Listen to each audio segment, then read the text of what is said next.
Poštovanje, dragi gledalci, dobrodošli na kanal Feniks TV. Moje ime je Miloš Krstić, a naš današnji gost je arhitekta i opozicioni aktivista, gospodin Duško Kuzović. Gospodine Kuzoviću, hvala vam puno što ste se još jednom odazvali mom pozivu. Uvek je zadovoljstvo govoriti o njima koji tragaju za istinu. Na kraju krajeva i vi meni pomažete da ja budem bolji i da dođem do istine, makoliko ona bila nekad i bolna i neprijatna. Tako da, hvala na vremenu. Hvala i vama. Evo, povod da uradimo ovu emisiju je, evo sad Oskar najavljuje da smrtnu kaznu želi da predložit će da se ona uvede. A nekako uz to ide odmah i smrt u pritvoru koja je zadesila brata koji je navodno pomogao. Mislim, imamo mi uvek neke čudne situacije, da se ne vraćamo i za Jelenu Marjanović, oko Zorana Marjanovića, svi su pomrli. Koji su bili. Znači, evo sad da ne ode i to, da ne čujemo sutra i otac umro, i mama umrla, i evo sad vidim najnovije vesti, majku priveli, i ona je navodno. Stvar je, ja ovo govorim kao građanin. Znači, ja nisam stručan za to i moj stav je građanski stav, a ja se nadam da će stručnjaci u ovoj oblasti konačno izaći iz tišine u koju su oterani prinudno ili plaćeni da odu u tišinu i da počnu da svako radi svoj posao. Zato ja se izvinjavam građanima što ovo govorim kao građanin, kao arhitekta, a ne kao stručnjak za ovu oblast.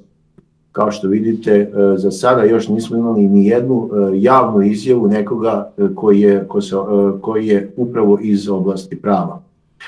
Ono što bih hteo odmah na početku da kažem, da je ono što se dešava sa ovim direktnim prenosom tragedije, praktično na nivou realitija, je užas. Užas je i to što se desilo sa detetom, užas je što se ne zna šta je bilo sa njim, užas je što se optužuju ljudi, a nemamo dokaze, užas je što dalje ne postoji praktično dokaz zločina, užas je kako su se odnosili mediji prema tome, užas je kako se odnose prema tome državne institucije, užas su izjave pojedinih visokih državnih službenika, užas je na to što sve kontrolni mehanizmi u ovoj državi koji trebaju da čuvaju zdravlje i kvalitet tih institucija ćute, užas je da Skupština ćuti, užas je da većina političkih partija praktično koje su trenutno dobile, koje su na državnom pojilu, isto tako ćute.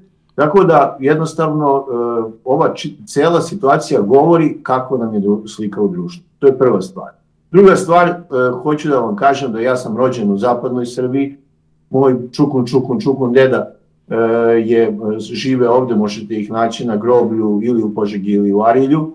Znači, i ja smatram se Srbinom koji jako dugo živi ovde. Međutim, hteo bih da upozorim i da kažem da se osjećam posramljenim zbog izjave načelnika UKP-a u pogledu Vlaha, za koje je izjavio da imaju IQ nizak, da imamo problem sa podnebljem, narečjem, govorom i svakakvim jadima.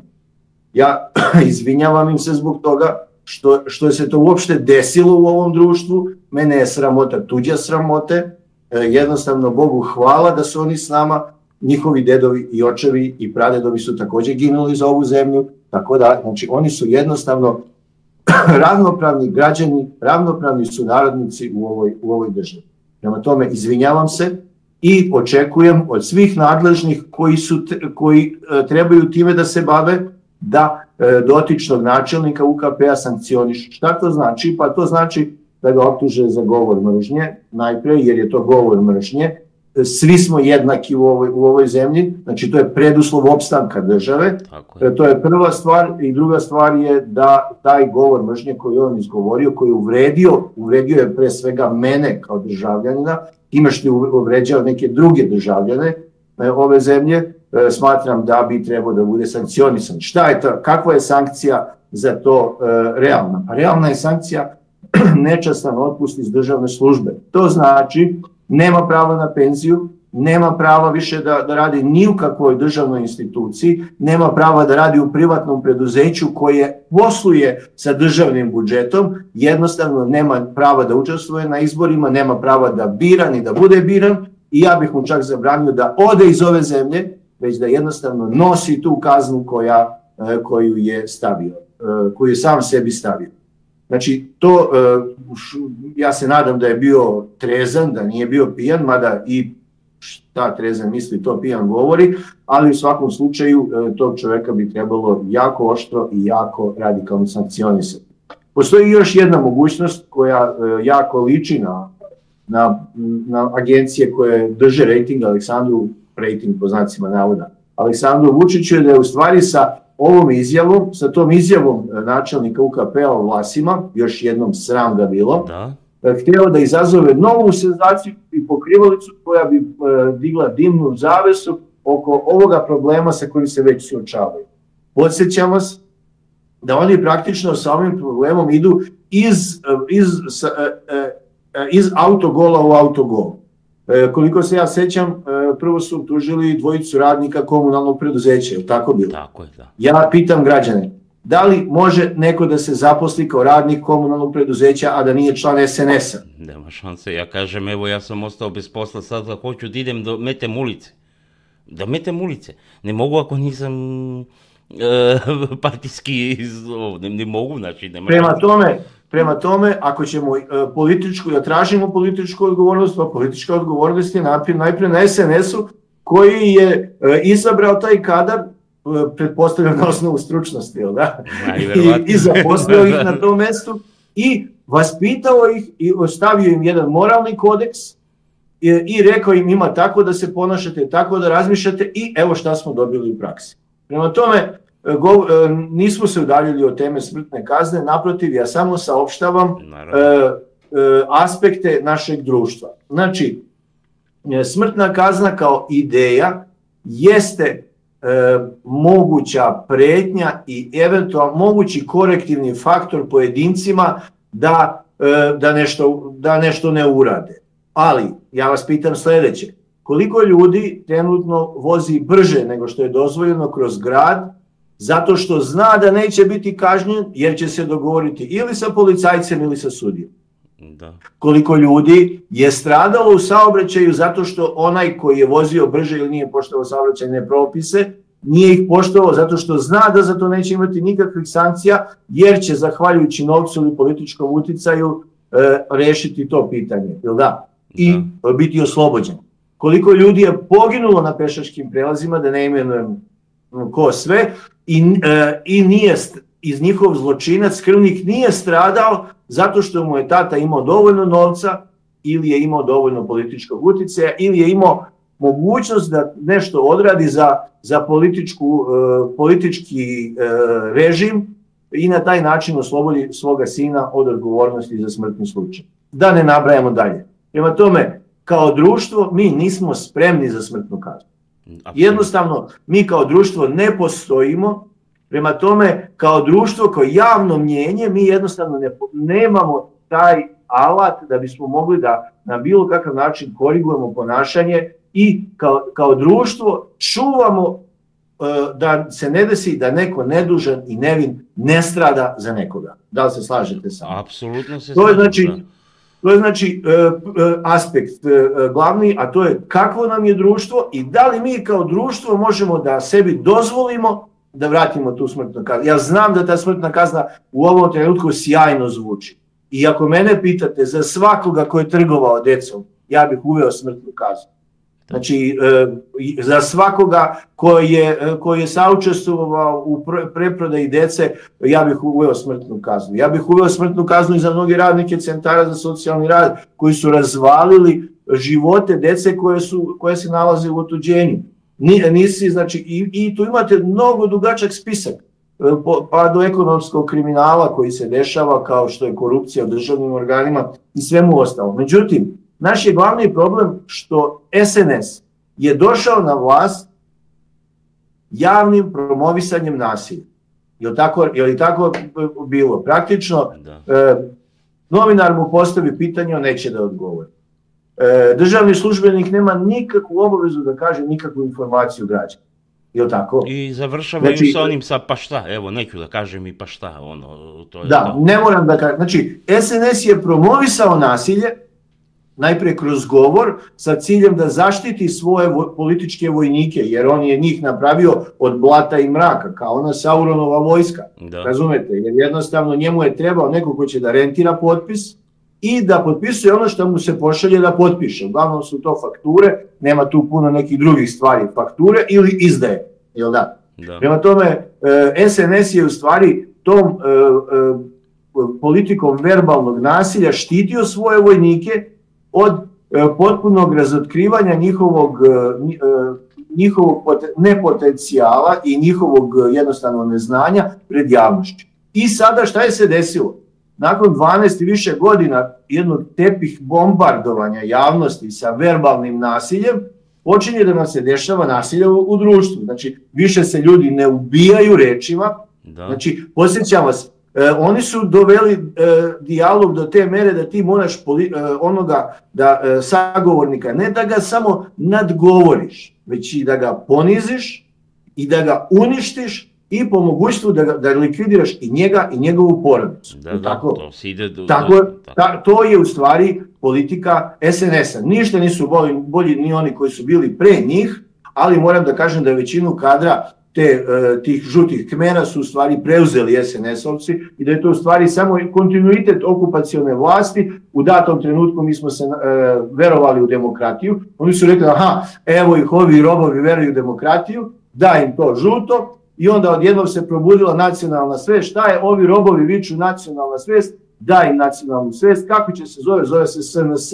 I onda oni pevaju četničke pesme, ne znam, teme, i praktično završavaju tu neku priču o nacionalnoj svesti na nekim perifernim, vulgarnim i banalnim aspektima kako demokratije, tako i nacionalne svesti. Prema tome, fizičko nasilje u društvu danas je posljedica verbalnog nasilja koje je tepih bombardovanjem preko medija, u kome su mediji saučestvovali u tome, SNS sprovodio svoju politiku vladanja. To je jednostavno bila kolonijalna politika i to je to. Nema dijaloga, nema ni mogućnosti da se ni na kakav način zatrese društvo. Prema tome, fizičko nasilje, počeši od Dubone, ne znam, Ribnikara i ovoga svega što se dešava, setite se i onoga nesretnog penzionera koji je ubijen tako u zatvoru, zato što mu je neko nabio metlu u zadnjicu, znači povreda unutrašnjih organa.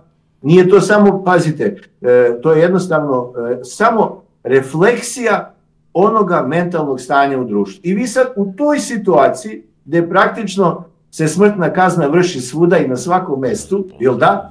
Da vas ne podsjećam. Znači, to je neki prvi nivo smrtne kazne. Imamo i drugi nivo smrtne kazne. Sjetite se onoga čoveka koji je izvršio samoubistvo sa 5 metaka u leđa u Kosovskoj Mitrovici. Mi dalje ne znamo šta je se desilo sa njim. Jel da? Mi znamo kako mu je žena, kako izgleda, kakve je plastična operacija izvršila i sve ostalo, ali mi ne znamo koga je ubio, zašto ga je ubio, niti smo videli tog čoveka pred doživotnom kaznom koji je naredio i koji je izvršio to ubistvo. Da. Za sada je to samoubistvo sa 5 metaka u leđa. Mi ne znamo šta je bilo sa Cvijanom. Mi ne znamo za taj viši nivo političkih likvidacija, mi ni za to nemamo odgovor. I sad u situaciji, znači, gde javnost praktično, gde nasilnici i poremećene ličnosti vrše nasilje nad građanima i na taj način drže vlast na vlasti.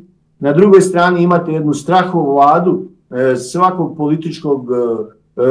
političkog protivnika, nestankom svakog političkog protivnika, jel da? To je veoma bitan korektivni faktor, jer mi praktično svako ko govori nešto protiv vlasti drži glavu u torbi, ne samo svoju glavu, nego glavu svoje porodice. Govori naročito onim hrabrim komentatorima na Twitteru i Facebooku pod lažnim imenima koji cepaju zašto ne uradiš ovo, zašto ne uradiš ono. I im kažem uradit ćemo, ali ćemo prvo i njih ćemo morati također da pronađemo. Tako da jednostavno imamo niz praktično smrtnih kazni u društvu koje već postoje. Imamo, pa pogledaj. Čemu onda smrtna kazna? Čemu onda smrtna kazna ako već se smrtne kazne izvršavaju? Oliver Ivanović se izvršio samoubistvo sa 5 metaka u leđa, Cvijan plivo pa nije preplivao, je li tako? Mislim da ne nabrajam novinare koji su također stradali jer su govorili o temama koje nisu korektne. Znači, jednostavno mi u ovom trenutku već imamo smrtnu kaznu, samo što ona nije regularna i legalizovana kroz institucije sudstva. Idemo dalje. Kakvi su nam sudovi? Evo ja vas da pitam, da neko od nas izvrši samoubistvo sa 5 metaka u leđa i da politika zorna i kaže to je samoubistvo sa 5 metaka u leđa, kažite mi koliko bi lekara reklo ne, nije samoubistvo sa 5 metaka u leđa, već je to ubistvo. 1 do 2 lekara u celoj Srbiji. A koliko ih ima? Dalje, koliko bi policajaca reklo onome lekaru koji bi pisao obdukcioni nalaz, šta to pišeš, budaletino jedna, kako može čovjek da se ubije sa 5 metaka u leđa? Koliko bi policajaca ili bi rekli, pa znaš šta me briga, ja tu ne mogu ništa, jel da, zašto bih se ja u to mešao, ili taj me ima u ruci, moram da okrenem glavu. Idemo dalje, koliko bi tužilaca reklo, to nije samoubistvo, jer čovjek ne može da se ubije sa 5 metaka u leđa, može sa jednim, ali sa 2, 3, 4, 5, nikako. Koliko bi sudija reklo šta je bre ovo, na što ovo liči, i pozvalo da se pohapsi i lekar, i policajac, i tužilac, i veštak, i svi oni koji su učestvovali u tome. 0.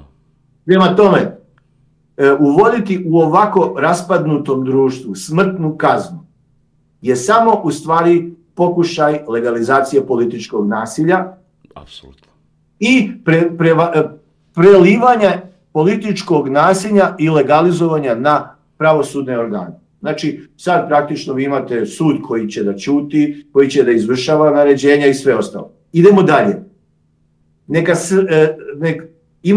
Pomenuo sam znači i lekare, pomenuo sam i žrtvu, i lekare, i policajce, i veštake, i tužioce, i sudije. Kažite mi koliko bi medija izašlo i reklo, slušajte, pogledajte, Janko Janković, lekar, je potpisao da se čovjek ubio sa 5 metaka u leđa. Petar Petrović, policajac, je rekao da je to istina. Jovan Jovanović, tužilac, je potvrdio. Đorđe Đorđević, sudija, je rekao da, to je bilo tako. Koliko bi medija to rekao?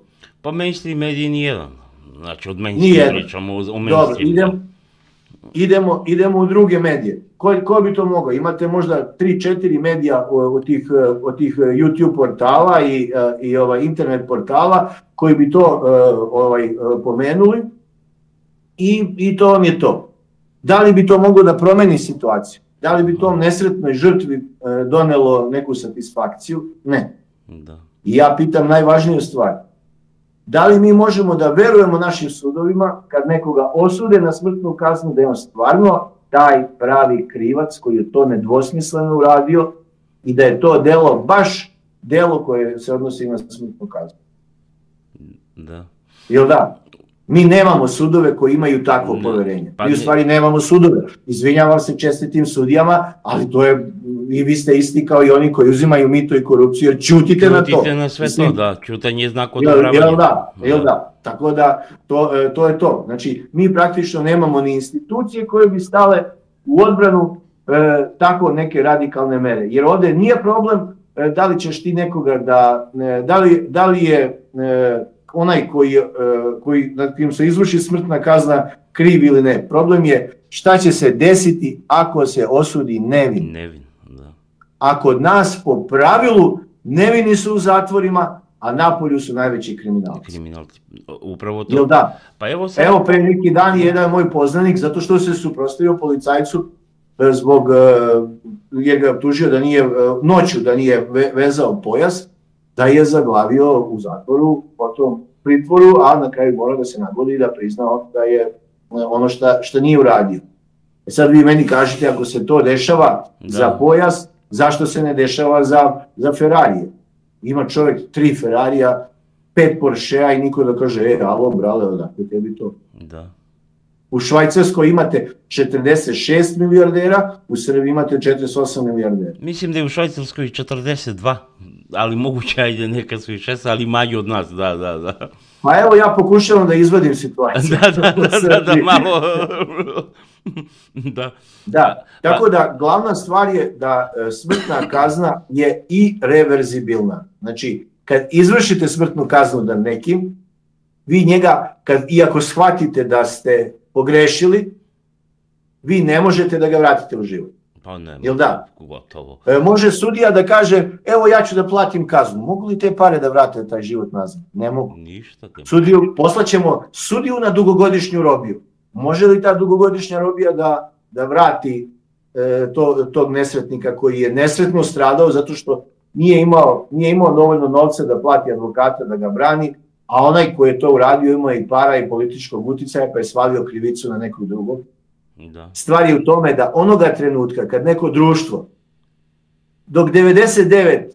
ako neko društvo osudi 99 krivih na smrtnu kaznu i nakon toga osudi samo jednog nevinog, ono je sebi nanelo veću štetu nego da je onih 99 držalo u najstrašnijim uslovima na doživotnoj robiji. Pa toliko imate gulaga po Rusiji, ajde da iznajmimo gulage i da šaljemo tamo ljude. Mislim, razumete, ima tako fantastičnih zatvorskih rešenja, ali sa druge strane mi imamo takvo sudstvo koje jednostavno ne dozvoljava nikakvu promjenu. Evo, posjećam vas na slučaj Ane Mihaljica. Tamo je glavni argument zašto su oduzeta deca, zato što je jedan od roditelja narkoman. I to je kao jedan veliki hendikep. Pa čekajte, zar naš zatvorski kazneni sistem nije baš usmeren ne da ga kazni, već i da ga prevaspita. I vi onda ubicu pošaljete u zatvor, i vi svi napori u zatvoru su ne samo da ga kazniš, već da ga prevaspitaš. Samo nekog roditelja koji ima 3 dece slatke koje na tržištu vrede prilično, vi odmah osuđujete i ne dajete mu nikakvu šansu da se oporavi, jel da? S druge strane, zašto bi se on lečio, zašto bi kad mu je oduzet život? Mislim, oduzeti dete nekome, to je otvorena rana. To niko ne zna kako izgleda, znači ko nije to doživeo, to je rana sa kojom se budiš ujutru i ležeš uveče. I tako bez kraja. Tako da, jednostavno, naš sudski sistem ne postoji i dati mu još dodatno to pravo, to bi tek bio veliki problem. Tako da, mislim da ono o čemu mi trebamo da razgovaramo je zašto na našoj kaznenoj politici ne postoji veleizdaja. Za veleizdaju bi trebalo uvesti smrtnu kaznu, to se slaže. Za veleizdaju, na primjer, neko ko puzećim tempom predaje sve srpske ingerencije, imovinu i krvavo stečenu teritoriju na Kosovu i Metohiji strancima, za to bi trebalo uvesti smrtnu kaznu.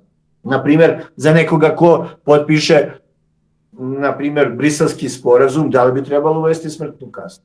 Da li bi trebalo uvesti smrtnu kaznu za nekoga ko se saglasio, nije potpisao do duše, ali dao besu za Ohridski sporazum, i to treba uvesti kao smrtnu kaznu. Zašto stalno uvoditi smrtnu kaznu za neke druge stvari, a ne za one koje stvarno uništavaju i ugrožavaju najveći broj građana? Znači, jednostavno, ova priča oko smrtne kazne je samo još jedna pokrivalica Aleksandra Vučića, koji pokušava da se izvedi iz situacije u kojoj se našao. Situacija u kojoj se našao je jako loša, ali je problem u tome što tu situaciju živimo mi, a on je samo posmatra i pokušava da se izvuče iz svega toga. On je napravio ovoliko nasilje u društvu, fizičko nasilje, on je napravio ovoliko verbalno nasilje u društvu, zato što mu je to trebalo, lakše je bilo vladati sa zavađanim i fragmentiranim društvom, nego sa složnim i zdravim ljudima, jel da? Mnogo je lakše izmestiti čoveka iz ravnoteže i manipulisati sa njim, nego imati bogatog, stabilnog domaćina koji te 10 puta pogleda pa kaže, čekaj sine, imaš li ti dana radnog staža? Pa radio sam u Gvožđari u Londonu, ma batali mi te priče, imaš li ti neki dan radnog staža? Kad si postao direktor fonda PIO sa 32 godine radnog staža, ili imaš ti dete radnog staža? Nemaš radnog staža. Razumete? Znači, jednostavno imamo toliko problema u društvu, toliko imamo razoreno društvo, da društvo nije u stanju samo sebe da štiti, nemamo slobodu medija, nemamo čak ni kulturu novinarstva koje će da stvarno brani istinu. Mi u ovom trenutku imamo novinare koji brane jednu grupu, a napadaju drugu, i novinare koji brane drugu grupu, a napadaju prvu grupu. Nemamo novinare koji tragaju za istinu. Jel da? Prema tome, nemamo ni to, nemamo društvo, nemamo novinare, nemamo policiju, nemamo sudstvo, nemamo tužilaštvo, nemamo skupštinsku debatu, nemamo i kontrolne mehanizme, nemamo poverenja u državni aparat i hoćemo sebi da zagorčamo život, da uvedemo smrtnu kaznu. Smrtna kazna treba da bude uvedena, ali za zločin veleizdaje. Međutim, u našem krivičnom zakonu toga nema. Veleizdaja ne postoji. Pa to je izbačeno a ono za što treba ljude streljati, to jeste veleizdaje. A ovo sve ostalo svakako jesu zločini. Užasno je, čak po meni i ta njegova priča oko toga da se uvodi smrtna kazna i u stvari baca jednu senku sumnje na sve ove događaje da možda nisu stvari napravljeni kako bi se napravila jedna uvertira i pripremila javnost za uvođenje smrtne kazne za one stvari za koje ne trebaju, a ne za one stvari za koje treba strogo i užasno kažnjavati. A to je najpre izdaja državne teritorije, izdaja državnih interesa i, na primjer, pravljenje nepodnošljive situacije u društvu da ti svake godine 60.000 ljudi pobegne iz zemlje, iz države koja je u stvari raj na planeti. Da, raj na... Pa upravo to, a kad bi se uvela smrtna kazna, zamislite koliko bi onda bežalo, jer to tako mogu da izmanipulišu. Evo primjer, sad da se vratimo i na slučaj samo ovako, Jelena Marjanović, ovo pevačica, njenog muža su osudili, ali oni nemaju dokaze. Da li je on ili nije, ne znam.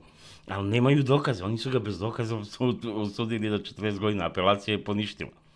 Ali, hoću da kažem, znači, mogu da izmanipulišu sutra za bilo kog političkog neprijatelja da ga streljaju da mu presude bude smrtna kazna. Pa pogledajte ovo, recimo, Putin kada je... A i tehnologija, kada kao priča sa Putinom, Putin sa Putinom mu postavi pitanje, ne znam, da li ste vidjeli to, pa kao smešno, evo, pa sutra može mene da, primjer, a i tehnologija da napravi da ne znam šta ide me sudi na smrtnu kaznu. Ja bih iskoristio priliku da baš, kad ste već pomenuli slučaj te pevačice, skrenem naročito mladim devojkama i muškarcima pažnju da ne petljaju se sa političarima, jer po pravilu sve te priče se završavaju na štetu običnih ljudi, a u korist političara.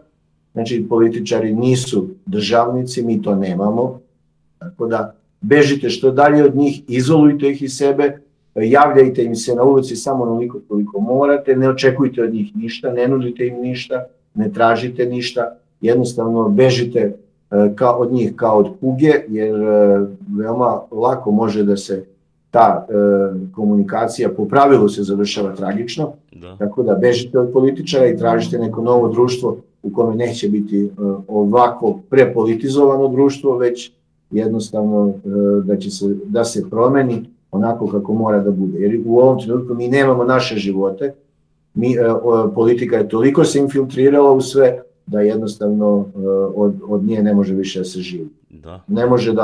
Ne možeš da toga, stoga ponavljam, Aleksandar Vučić je glavni i odgovorni zato što je dozvolio da društvo bude ovoliko konfrontirano, dozvolio je da bude toliko verbalnog nasilja, a potom se to nasilje prelilo i u fizički život. Tako da njegova je odgovornost sve ovo što se dešava i pozivam ga da se povuče i da bez obzira šta mu stranci govore i šta stranci traže od njega, da shvati da možda on izbegne sada fizičku osudu i zaštiti ga oni koji su za koje radio, ali će biti svakako osuđen pred sudom istorije, a mogu da vam kažem da, bar ono što sam ja naučio, možda grešim, da je sud istorije mnogo strašniji i mnogo bolniji nego bilo kakav sud naroda u tom trenutku. Prema tome, kad te neko provlači kroz pesme, priče i sve ostalo decenijama i vekovima nakon tvoje smrti, to znači to je užasna kazna za dušu, a telo je kako jeste. Tako je. Gospodine Kozoviću, hvala vam puno na ovom uključenju. Mislim da se i većinska Srbija slaže da mi nismo spremni za smrtnu kaznu. da ovo je totalno još jedna od terminalnih faza ludila našeg predsjednika, da kažemo, i da to tako može da se iskonstruiše. Evo mi sad nemamo, pogledajte oko Male Danke, ja ne znam ni oni da li je stvarno to tako ili ne, da su je oni zgazili, kako su sve objašnjavali, ali nigde ne postoji predikcija nevinosti. Nema tela, oni su ih već monstrumi, ubice, brat umro jedan u pritvoru. Sve to tera na strašnu sumu. Evo sad je, pre nego da se uključite, čitam i majka je sad na saslušanju. Mislim, tera malo sve to u sumnju, veliku sumnju tera. Moje mišljenje je da je delom ovo i posledica bolesti koja se zove prodaja dece. Znači, to je bolest. I mi se kao društvo se nismo suočili sa tim kako treba. Nažalost, iz nekog razloga većina krivaca je i dalje na slobodi. Većina odgovornih je i dalje na slobodi i to je jednostavno stvar koja mora podhitno da se iznese na svetlo dana, bez obzira koliko je bilo to užasno, koliko je bilo bolno. Da. Mnogo se memorijskih i bilo kojih drugih resursa troši na to, mnogo je života upropašteno na taj način, mnogo je ljudi unesrećeno i potpuno imobilisano i što je najvažnije, mi kao zajednica nosimo tu jednu otvorenu ranu koja nikako da zaraste. Stoga mislim da trebamo se suočavati sa tim istinama. Ja znam da to nije prijatno, ali sa druge strane, na strani krivaca je nekoliko desetina ljudi, a na drugoj strani su 100.000 oštećenih. Na kraju krajeva direktno, a indirektno svi smo oštećeni sa tim. Da otvorimo to pitanje, suočimo se sa tim, bez milosti, bez obzira koliko to bilo bolno. To je prva stvar. I druga stvar, ovo pokazuje slučaj i svi ovi događaji koji se još nisu završili, pokazuju da mi nemamo državne institucije, da mi nemamo, nažalost, policiju, da nemamo tužilaštvo, da nemamo sudstvo, da nemamo čak ni bezbednosno informativnu agenciju. Da. Jer izjava direktora bezbednosno informativne agencije da je njima glavna briga kako da zaštite život Aleksandra Vučića, a na drugoj strani pogledajte šta se dešava. Ne kažem ja da ne treba da čuvati, treba čuvati. Mi ne smemo nikad više sebi da dozvolimo tu sramotu koja nam se desila kako sa predajom Slobodana Miloševića strancima, tako i sa ubistvom premijera, bez obzira šta ko mislio o jednom ili drugom. Mi trebamo da im sudimo i niko drugi, a niko ne sme da bude tako brutalno ubijen, posebno ubijen bez odgovora.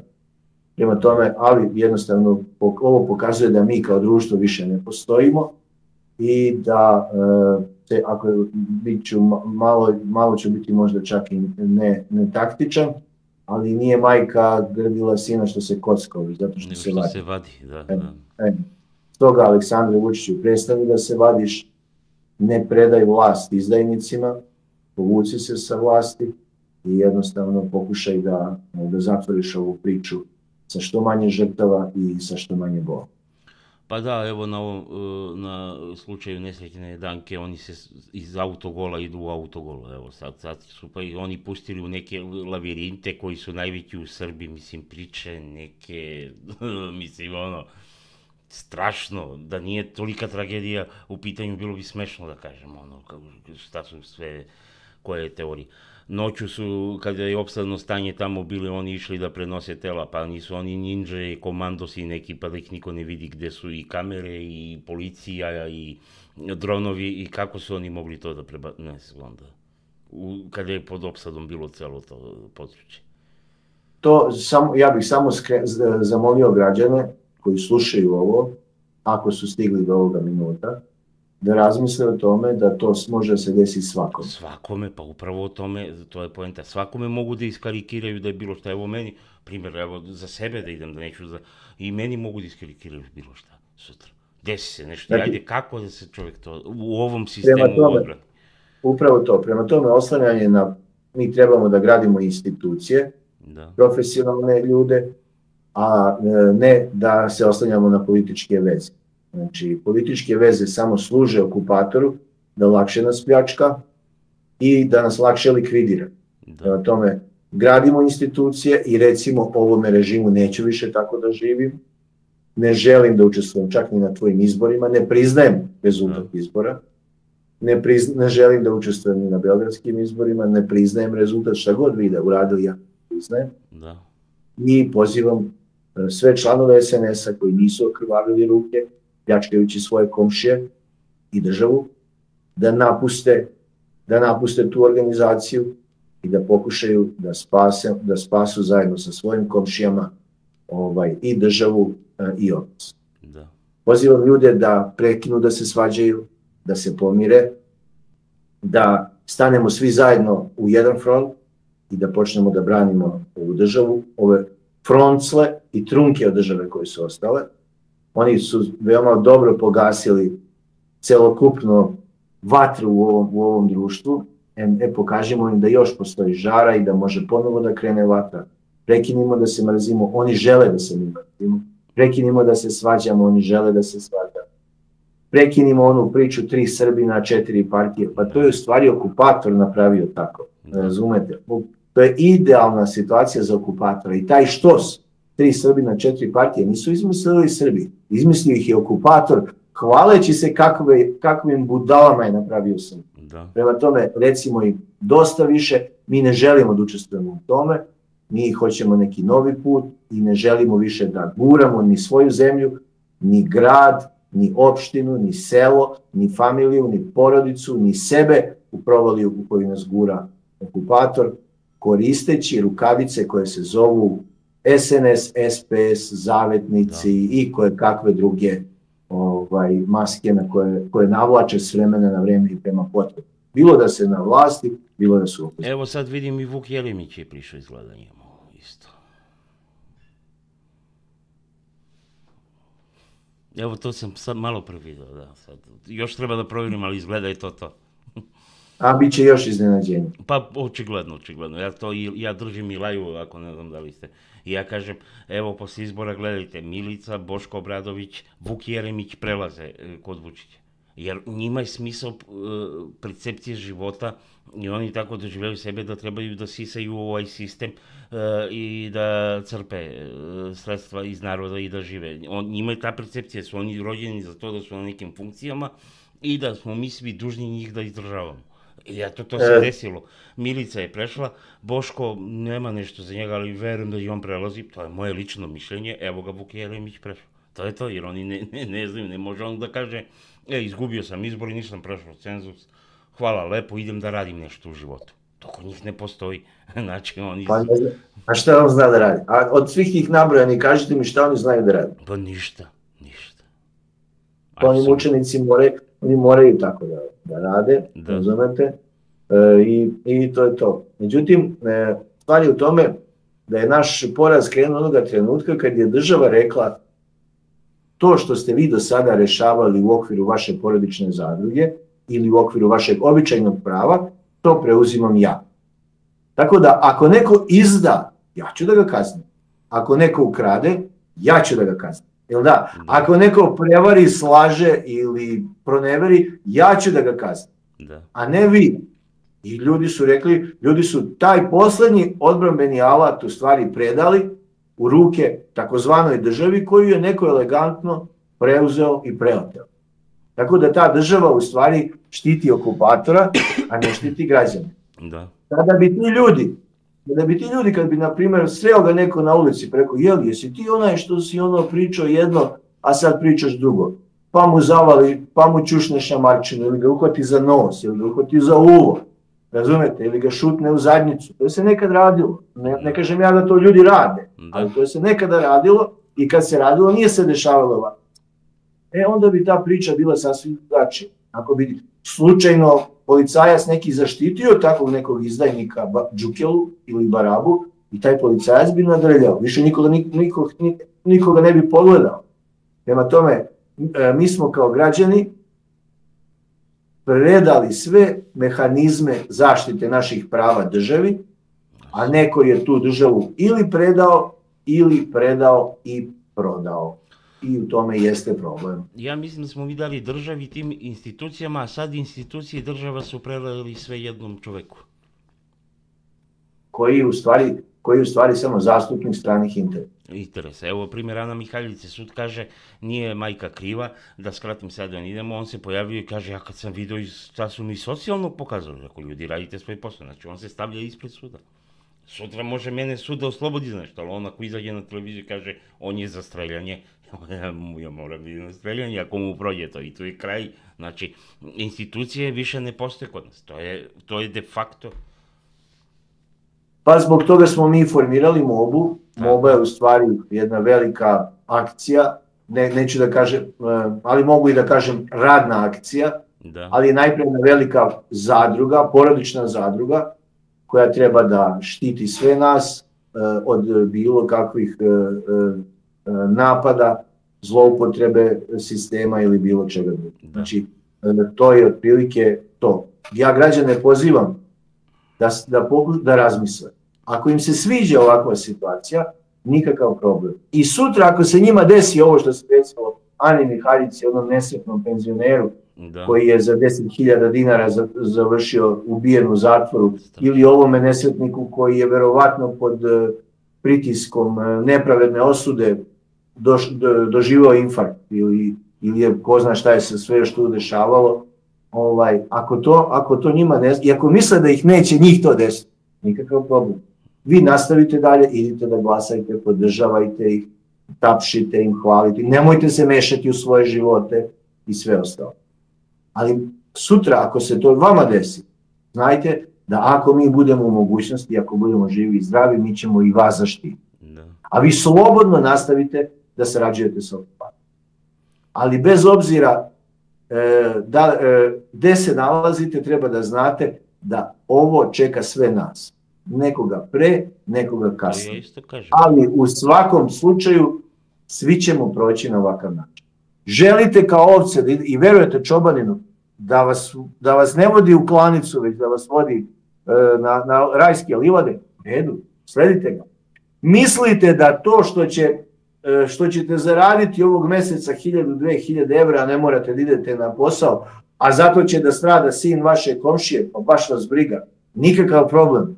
Ali budite sigurni da će vaš sin stradati jer će se pojaviti sutra neki novi komšija koji će više zatrebati režimu nego vi. Nego vi, tako je. Samo nastavite dalje. Znači, ne želite, smatrate da je sve u redu, tapšite, glasajte, prihvatajte rezultate, prihvatajte njihovu vlast, idite na posao, ćutite o svom, nemojte raditi svoj posao, primajte platu, klimajte glavom i sve ostalo, znamo mi to sve, slobodno, nastavite tako, ali znajte da sutra, pre ili kasnije će ovo zlo zakucati na vaša vrata.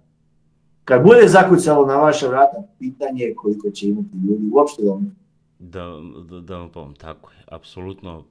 To je, sve što ste rekli je realnost, zato ja isto, realnost i činjenica šta će se sve dešavati ako se ovom ludilu ne odsvira kraj.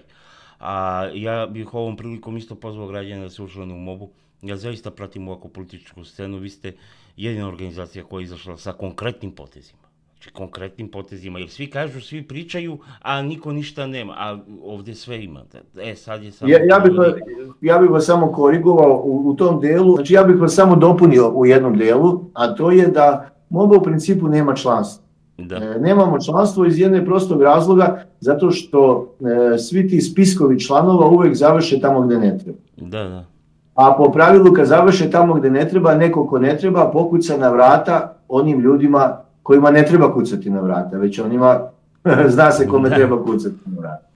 To je prva stvar. Druga stvar je, vidjeli ste i sami, lider. Pa je, ne znam, Boško Obradović je postao lider, pa je Mica Zavetnica postala lider, pa je postao lider Tomislav Nikolić, lider, pa vam je Marko Đurić lider, pa vam je Petko Petković lider, Bože gospode, koliko lidera, a nikad gora situacija u društvu. Znači, mi ne želimo da budemo vaši lideri. Mi ne želimo da budemo vaše vođe. Mi ne želimo da preuzmemo odgovornost za sve nas i za sve živote, jer smo svesni koliko smo moćni koliko smo nemoćni. Da. Znači, ali sa druge strane, mi smo spremni da zajedno krenemo i da se borimo. I da, znači, ne treba nam ogromna organizacija koja izdaje komande ti to, ti to, ti to. Ne, naprotiv, svako od vas treba da krene i da pravi jedno zrno otpora, bio to jedan čovjek, dva čovjeka, tri čovjeka, ulica, mesto, jer vi najbolje znate koji vi imate probleme tamo kao prvo. A ono šta je jedini uslov da biste zakoračili u mobu je to da morate da mislite svojom glavom, a ne televizorom. I druga stvar je da uvek kažete šta mislite. Da. Znači, to su dve stvari koje se od vas očekuju. To je prvo i osnovno. Drugo, morate shvatiti da nema dogovora sa nečastivim. Sa njima nema dogovora. Sa njima nema pregovora. Sa njima nema da ti njih nadigraš, pa ih, znaš, ideš kao uz njega, pa ćeš ti u datom trenutku da promeniš, da uskočiš za volan, pa neće taj autobus dode u provaliju, nego će nastaviti putem. Nema toga. Ne postoji takav. Ne postoji dogovor sa nečastivim. Da. Postoji samo linija, duboka linija između dobra i zla. Znači, ili biraš da budeš dobar čovjek, ili biraš da budeš deo njihovog klana. To su te dve stvari. Da. Tu se razlikujemo oba i tu se razlikujemo mi i oni. Naša je molba da budete dobri ljudi, ne da mrzite. Naša je molba da gradite sebe, da sebe istražujete, da popravljate se. Naša je molba, a ne da idete linijom manjeg otpora. Mi vama ne možemo obećati da ćete vi sutra dobiti službeni automobil, platu za posao, za radno mjesto na koje ne morate da idete, jer to nije rješenje. Razumete? Ja ne želim, niti bilo koji iz mobe ne želi vas da kupi. Da, naravno. Jer od toga nema ništa. Mi jedino što vam obećavamo to je da ćemo zajedno se boriti za neko bolje društvo i da jednostavno, prevedeno na srpski, to vam dođe krv, znoj i suza.